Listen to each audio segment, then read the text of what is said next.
17 years of marriage. 17 years of love, trust, and countless shared memories. That's what I believed, what I had cherished, what I had taken pride in. My wife, elegant and radiant, had always been the center of my world, the person I thought I could rely on no matter what. From the way she smiled in the mornings to the quiet evenings we spent together after long days, everything seemed perfect, or so I convinced myself. But lately, there had been subtle changes, tiny cracks in the facade I had so confidently built around our life. She would return home later than usual, claiming endless work. Yet her eyes sometimes held a spark that wasn't meant for me. Her phone never left her hand, buzzing with messages she glanced at with a secretive smile. I tried to dismiss it, telling myself that love demands trust, that suspicion only poisons a heart. Still, a gnawing unease lingered. There were moments I couldn't ignore, fleeting glimpses of flirtation with someone else, hints at her tone that made my stomach churn, a casual brush of her hand that didn't feel like hers anymore. I told myself I was overthinking, that I was imagining shadows where there were none. But deep down, a knot of fear twisted tighter every day. I watched her, studying her face for any hint, any sign, that my worst fears might be true. And in those quiet, lonely nights, I could feel a storm building, one I wasn't yet ready to face. I clung to hope, praying it was just paranoia, that our 17 years weren't about to unravel in a single, devastating moment. Little did I know, that moment was approaching faster than I could ever imagine. A moment that would shatter my world, humiliate me, and leave scars deeper than I had ever felt. That moment, the one that would redefine everything I thought I knew about love, loyalty, and betrayal, was hiding just around the corner, waiting patiently to strike.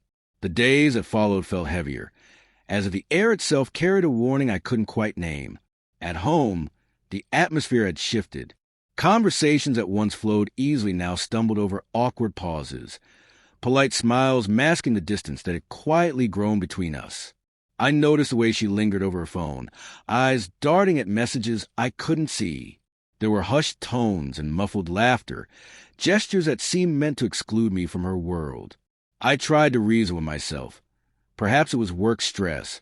Perhaps she was simply distracted, but the pit in my stomach refused to be silenced. At her office, she had been thriving. Promotions, recognition, colleagues who seemed drawn to her energy and charm.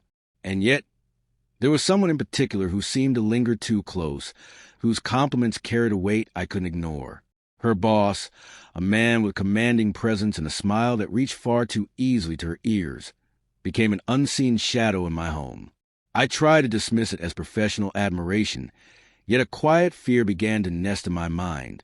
The way she spoke of him, laughing at his jokes with a light in her eyes she no longer reserved for me, sent shivers down my spine. Small incidents gnawed at my composure.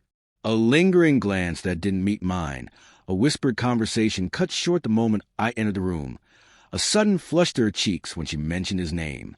Each time, I told myself to trust, to believe in the years we had built, but the seeds of doubt had already taken root. At night, I would lie awake, haunted by the silence beside me. I imagined the worst, scenarios I wished I could erase, yet could not.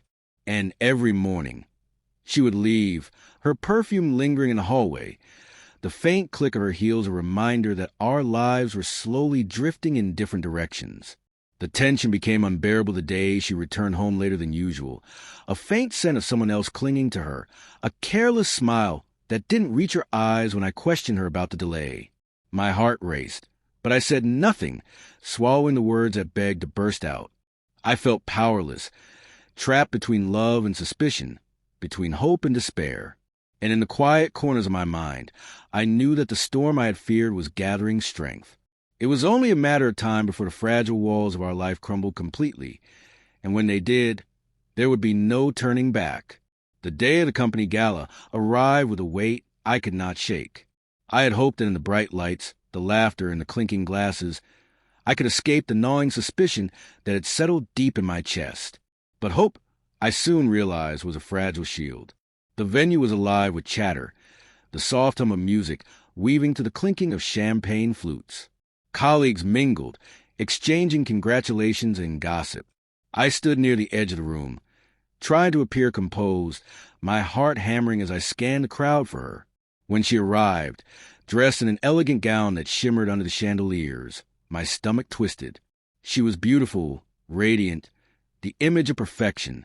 But there was an edge to her energy tonight, a confidence that felt foreign to the wife I had known. And then I saw him, her boss, tall, confident, every movement precise and controlled.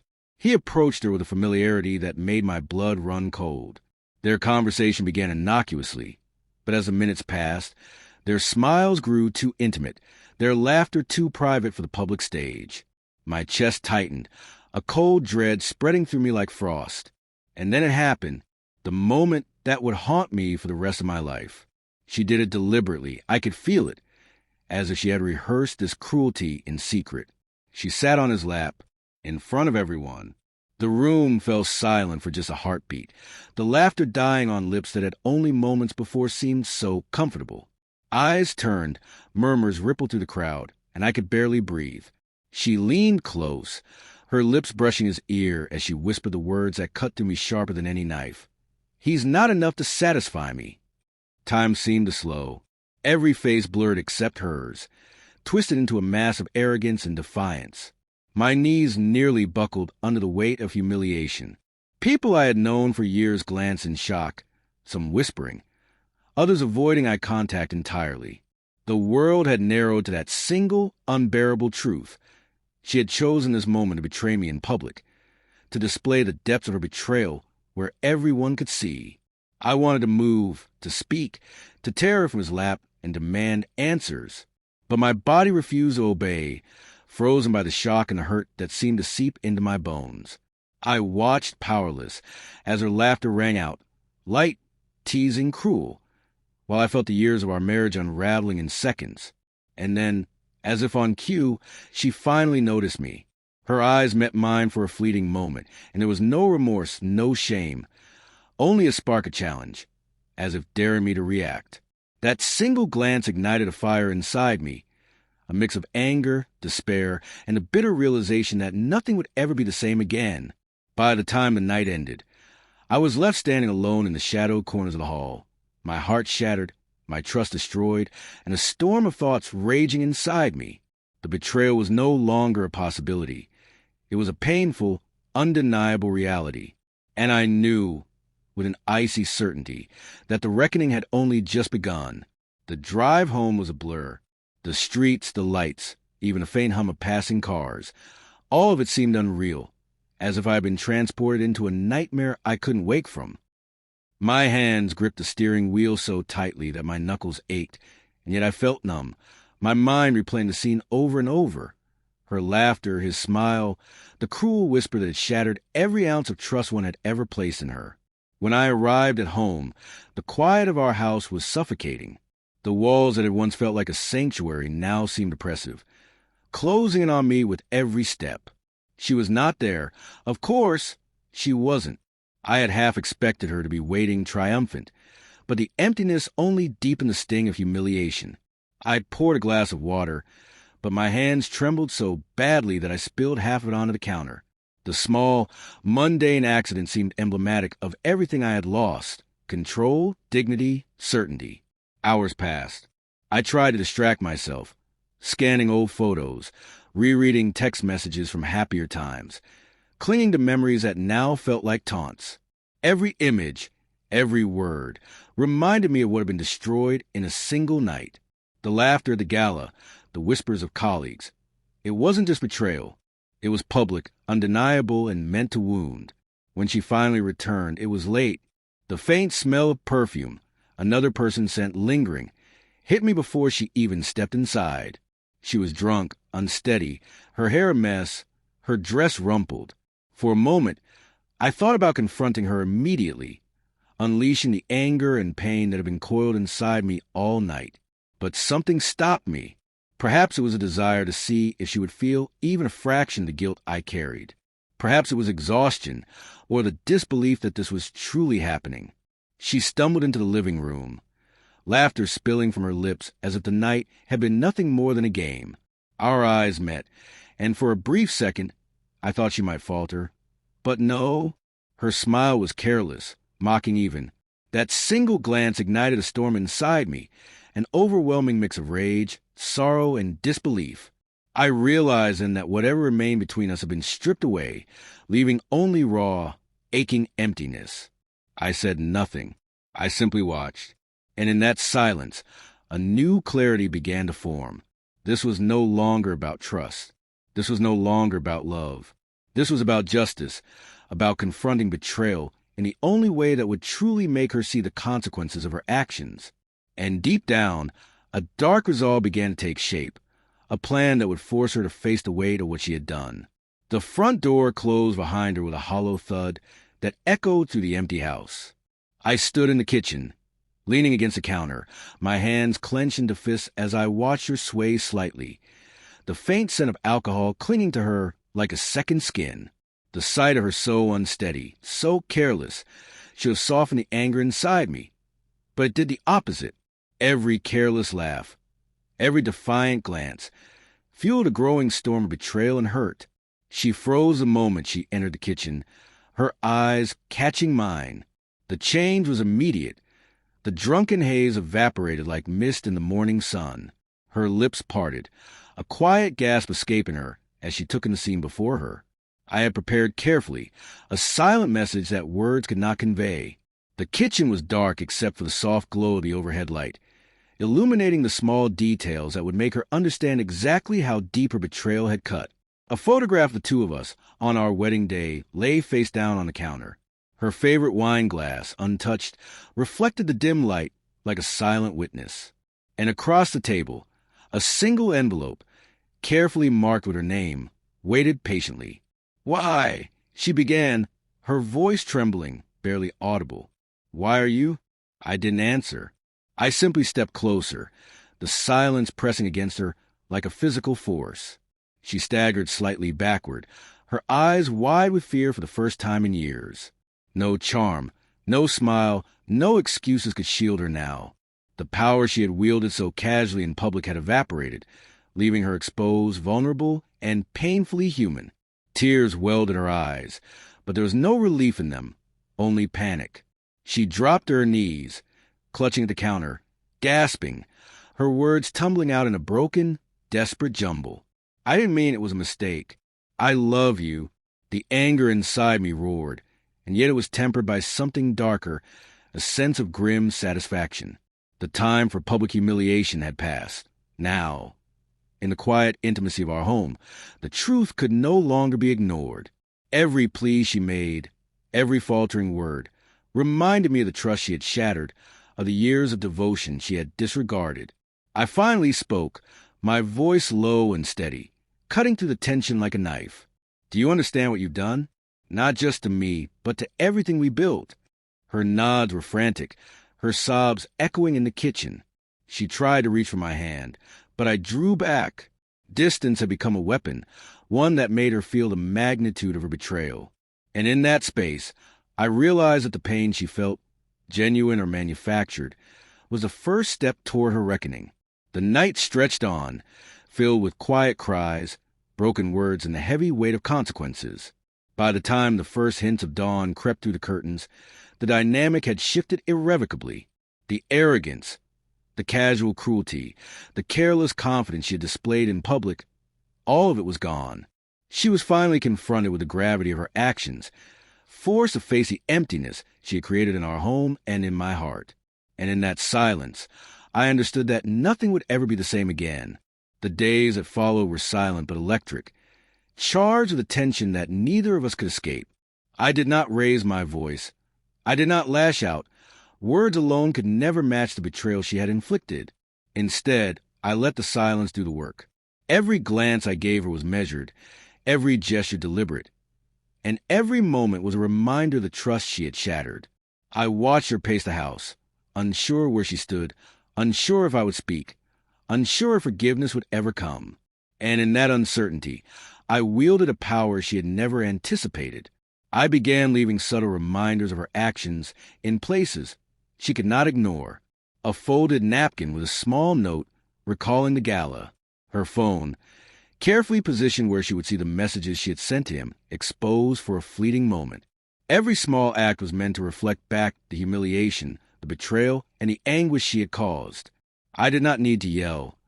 The look in her eyes said everything. She began to crumble under the weight of her own actions. Once confident and unafraid, she now approached me with hesitation, her arrogance replaced by uncertainty. Each attempt to speak to me, each attempt to apologize, was met with controlled indifference that cut deeper than any shouting match could. She realized that the consequences of her choices were no longer fleeting.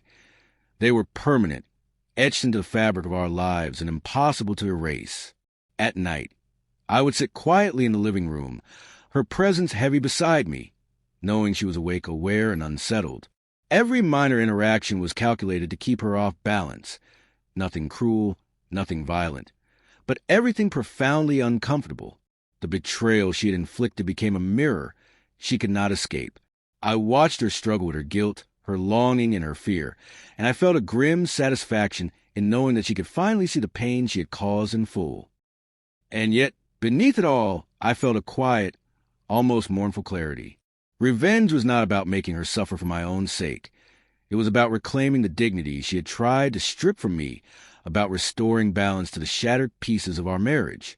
I realized that the storm inside me was no longer about anger alone. It was about justice, reflection, and survival. By the end of those days, the shift was unmistakable. She had begun to understand, truly, the magnitude of her betrayal. And I, standing in the quiet aftermath, finally felt a strange combination of sorrow and relief. The power had returned to me, not in dominance, but in knowing that the truth, the pain, and the consequences were hers to carry. The days that followed were quiet, but the silence was no longer tense. It was reflective, heavy with the weight of what had been broken, and what could never return to its former state. I walked through the house with measured steps, noting the spaces she had once filled with warmth and laughter, now filled with the echoes of betrayal. Every corner reminded me of the life we had shared, and every memory was tinged with the bitter taste of what had been lost. She had changed. The arrogance, the casual cruelty, the careless confidence, all had been replaced by a fragile, almost haunted presence. She no longer smiled without hesitation, no longer moved with the ease of someone untouchable. The realization that she could never fully undo the pain she had caused weighed on her like a shadow she could not escape. And though she tried to reach out, to apologize, to reclaim what had been irreparably damaged, I remained cautious. Forgiveness, I knew, was not a simple act. It was earned, slowly and perhaps only partially. In the quiet moments, I reflected on myself as well. I had loved deeply, trusted blindly, and suffered silently. The heartbreak had been devastating. Yes, but it also revealed a strength I had not known I possessed. I realized that love without respect and loyalty is fragile, and that trusting blindly can sometimes leave a man exposed to unimaginable pain. But I also understood that survival, dignity, and self-respect are not lost. They are reclaimed piece by piece in the aftermath of betrayal. I thought about the life ahead. Separation or reconciliation, I realized, would depend not on what I want in the moment, but on what I could accept in the long term. The decision was no longer about anger. It was about clarity, about knowing that I had the power to shape my future, to protect my heart, and to refuse to be broken by the choices of someone else. And in that reflection, I found a strange sense of peace. I had confronted betrayal, endured humiliation, and faced the rawest edges of heartbreak. I had chosen a path of dignity, a path of quiet reckoning that forced her to see the consequences of her actions without lowering myself to the chaos she had created. I walked past the kitchen one last time, where the confrontation had taken place, and I let the silence wash over me. The storm had passed, and though the scars remained, deep and indelible, they were mine to carry, mine to remember, and mine to learn from. The life we had built would never be the same, but I had survived. And for the first time since that night of public betrayal, I felt something I hadn't felt in years. Control, clarity, and the quiet strength of a heart determined not to break again.